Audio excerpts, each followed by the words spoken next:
Good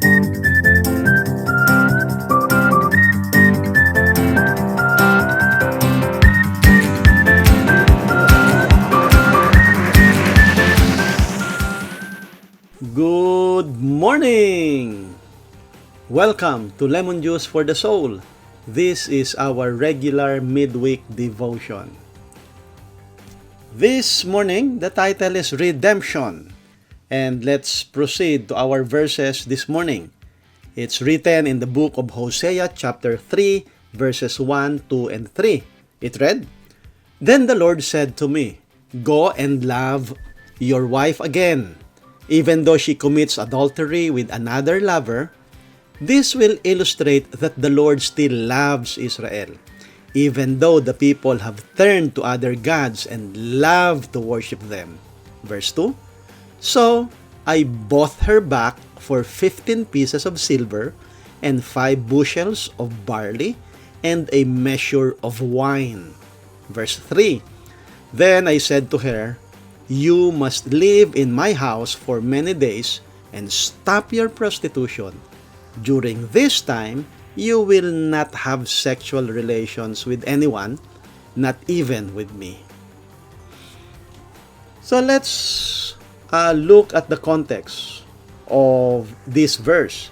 So if you want to know the context of how the story started, in chapter 1 verse 2, it started. Let me read chapter 1 verse 2. It read, "When the Lord first began speaking to Israel through Hosea, He said to him, Go and marry a prostitute so that some of her children will be conceived in prostitution. This will illustrate how Israel has acted like a prostitute by turning against the Lord and worshiping other gods." So, during the time of Old Testament, God speak to His people through prophets, kings, judges. So that's how God talked to Israel. But in the time of Hosea, God is silent.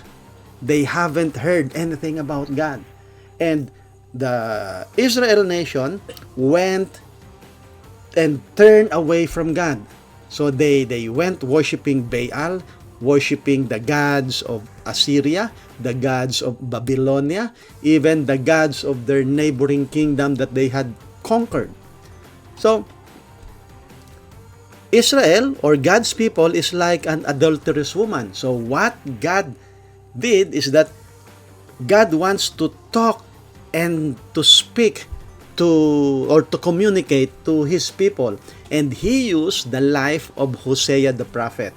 So what God told Hosea is that I will use you as an illustration, as an example, how I love my people. So God told Hosea, you go and marry Gomer the prostitute.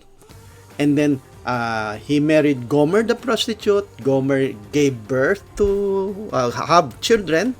And then Gomer went away and looked for another lover, and he sold herself to other lovers, and that's what had happened. And then God told Hosea to look for Gomer and marry Gomer again. So this is how it happens. So a scenario. So one man started the bidding. 12 pieces of silver. And then Hosea replied, 13 pieces of silver. And then 14 pieces of silver. Hosea bid another higher, 15 pieces of silver. And by that time, the low bidder were beginning to drop out. But one man continued bidding.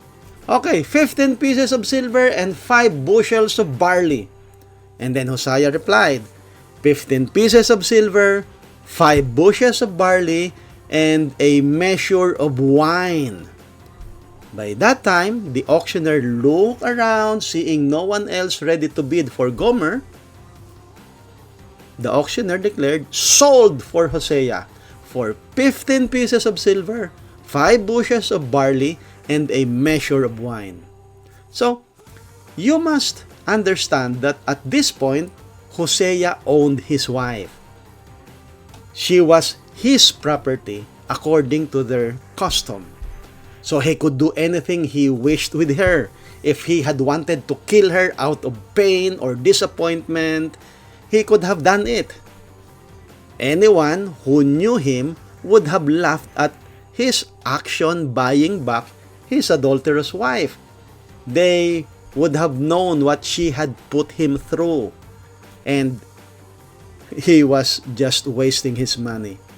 She would be better off being sold as a servant to fetch and serve and carry water and never enter the kind of life that brought her back to the estate and the family in the first place.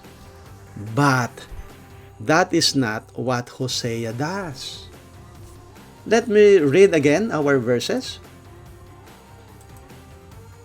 But this time, let me just read verse 2 and 3.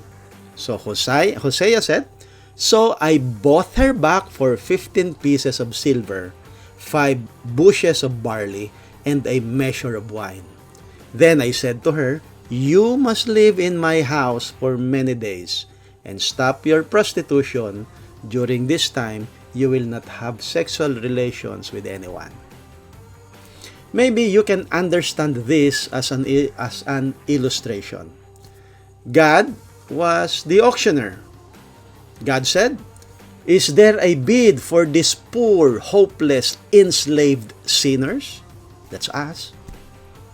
And Jesus replied, "I bid the price of my blood."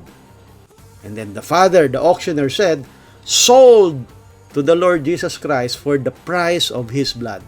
There was no greater bid than that. So, we became Christ's property. So we became His. And He took us and clothed us. Not with dirty robes of our old unrighteousness, which are filthy rags, but with the robes of His or Christ's righteousness. And He said, and He is still saying it to us today, if you are a believer, you are to live with me many days. You must not be a prostitute or be intimate with any other man, and I will live with you. That is how God loves us. That is how Jesus did on your behalf. That is what He did. That is the price of redemption. We walk away, and because of God's love, God's grace, He bought us back. Let us pray. Dear Heavenly Father, truly we do not deserve your love. We do not deserve your Son. And yet, because of your grace, because of your mercy, because of your love, you send your Son to die on that cross in order to buy us back, to forgive our sins, and to bring us back to your family. And because of that, we thank you, Heavenly Father. We thank you because you had given us the right to become your children once again by believing your Son, Jesus Christ. Heavenly Father, once again, our prayer is that may this illustration of your love touch people's love, open people's mind, open their hearts to understand how much sacrifice you did in order to buy us back, to forgive us from our sins. Heavenly Father, this is our prayer. In the mighty name of your Son, Jesus Christ. Amen. Good morning!